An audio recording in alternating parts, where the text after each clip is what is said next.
Hello दोस्तों, veterans नमस्कार। मैं दीवान सिंह। एक मेरे पास कमेंट आया बंसीधर साहब का। कहते हैं सीएचवी का 5 लाख का चंदा देने का कुछ प्रमाण मिला हो तो बताएं। यानी वेंकटाचलम साहब ने EIVA के अकाउंट से 5 लाख रुपए फिलिस्तीन को दिए, उसका कोई प्रमाण हो तो बताएं। बंसीधर साहब, शुरू में तो मैं भी इसका विश्वास नहीं कर रहा था। अब लेकिन क्योंकि मैंने EIVRF की साइट पर लेटर भी देखा और किसी व्यक्ति का वह कमेंट भी देखा, he was objecting to that. मैंने बड़े ध्यान से पढ़ा। मैंने भाई ये क्या चीज़ है। अब मुझे ये पता था कि ट्रेड यूनियन एक्ट 1926 के अंतर्गत ये ट्रेड यूनियन जो इन्हें बना रखी है, ये केवल और केवल एम्प्लॉयज वेलफेयर के लिए हैं। एम्प्लॉयज के लिए कुछ भी करते बात समझ में आती है। सेक्शन 15 कहता है, और सेक्शन 16 कहता है ये पॉलिटिकल फंड भी होता है, जिसमें ये कोई MP MLA के लिए खड़े होते हैं। दो ही सेक्शन है जहां ये खर्च करते हैं, जनरल फंड और पॉलिटिकल फंड। अब जनरल फंड में ऐसा कोई प्रावधान नहीं है कि EIVA जो बैंकर से पैसा लेता है सब उसको लेकर के और 5 लाख रुपए ये फिलिस्तीन को दे दे, बाहर नहीं दे सकते। और इवन जहां ये अकाउंट को मेंटेन करते हैं वो बैंक डेबिट करके भी पैसे को नहीं दे सकती है। एनीवे, ये इन्हीं का लेटर है। आपने बोला प्रमाण। मैंने कई बार कहा कि वेंकटेश्वर साहब बताइए, आपका एक लेटर है, वो कहता है कि आपने 5 लाख रुपए दिए, आप क्लियर करो आपने दिए नहीं दिए, कहीं ये लेटर झूठा तो नहीं है। उन्होंने अभी तक कोई भी सफाई नहीं दी। एनीवे, ये EIVA का लेटर है 21/7/2021 का, और इन्होंने लिखा to all office bearers state federations को भेजा है इन्होंने, and all India bank wise organisations को भेजा है for circulation to all member. सब मेंबर्स को सर्कुलेशन के लिए भेजा है इन्होंने। अब भेजा तो इन्हें इसलिए था कि इन्होंने बहुत बड़ा सोशल वर्क किया है। ये सोशल वर्क इनको अलाउड नहीं है।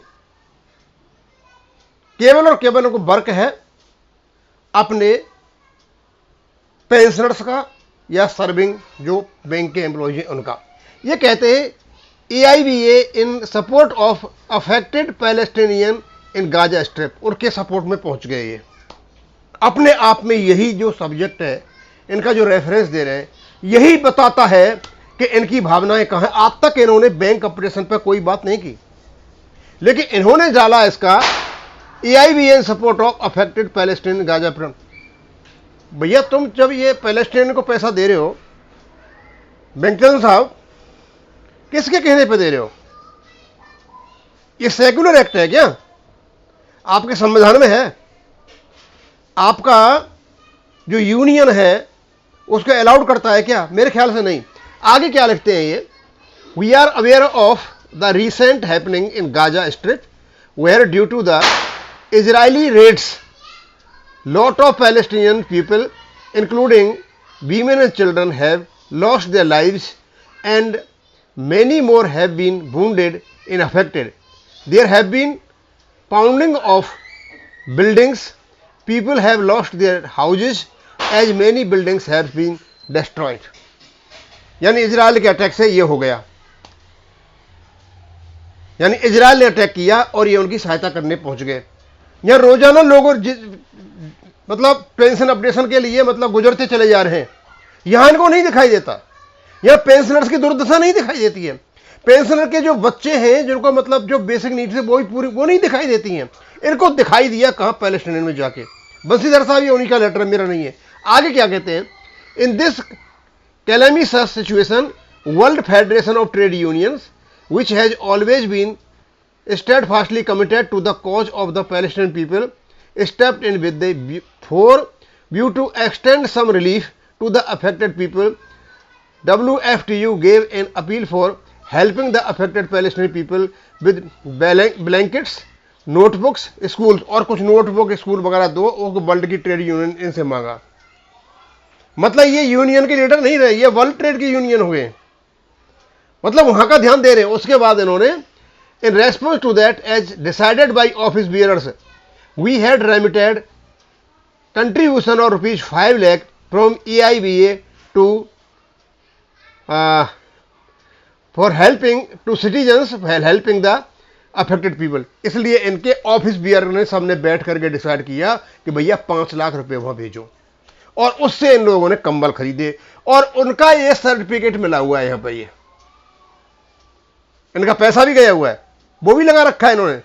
अब ये बड़ाई में लगा तो गए सारा का सारा, इनको ये पता नहीं था कि ये क्रिटिसिज्म के अटैक में भी आ सकता है। इनको एक पैसा भी कहीं भी बैंक पेंशनर के वेलफेयर को छोड़कर लगाने की अनुमति नहीं है। सेक्शन 15 पढ़ लें, सेक्शन 16 पढ़ लें। यदि ये काम करते हैं तो the registration of their union is likely to be terminated. अब मुझे पता नहीं कि ये सब कुछ आने के बाद जो रजिस्ट्रार है ट्रेड यूनियन का, वो क्यों चुप पड़ा हुआ है कि भैया तुमने किस हिसाब से पैसा भेजा वहां, और उसके नोटबुक दिया, ये दिया, वो दिया, पता नहीं क्या क्या उल्टी सीधी बकवासबाजी। ऐसी कंडीशन तो इंडिया में बहुत ज्यादा है। आप खूब दीजिए सर, अपना पैसा दीजिए, कोई मना नहीं करता, लेकिन ट्रेड यूनियन का पैसा आप नहीं दे सकते हो, बैंकर्स का पैसा नहीं दे सकते हो। ट्रेड यूनियन का पैसा केवल और केवल आपको जो दिया जाता है वो एम्प्लॉयर और एम्प्लॉयज के बीच में उनके जो मुद्दे हैं उनको सुलझाने के लिए खर्च किया जाता है, या फिर अपने जो एम्प्लॉयज हैं, पेंशनर्स हैं, उनकी कोई दिक्कत है उसके लिए, और इवन जो पॉलिसी नहीं ले पा रहे हैं उनको लिए पॉलिसी को सहायता करने के लिए, भैया कुछ हम देते, कुछ तुम ले लो। वहां नहीं दिया इन्होंने। अब मैं ज्यादा तो नहीं कहूंगा, ये पहले भी एक वीडियो बना दिया था बंसीधर साहब, ये है उनका सबूत।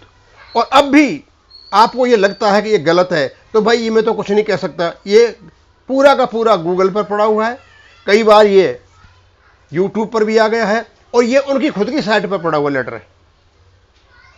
मैंने हालांकि गूगल से लिया, मैंने उनकी साइट पर भी देखा हुआ है, और कई जगह पड़ा हुआ है ये लेटर। और यदि ये कहते हैं नहीं हमने तो नहीं दिया है, हमने कोई पैसा खर्च नहीं किया, बहुत अच्छी बात है, लेकिन इन्होंने अब तक इसका खंडन नहीं किया है। तो मैं ज़्यादा तो नहीं कहूँगा, इतना ही है। आपने मांगा था तो ये मुझे प्रूफ मिला, मैंने आपको डाल दिया। अब यहीं ख़त्म करूँगा। थैंक यू, धन्यवाद।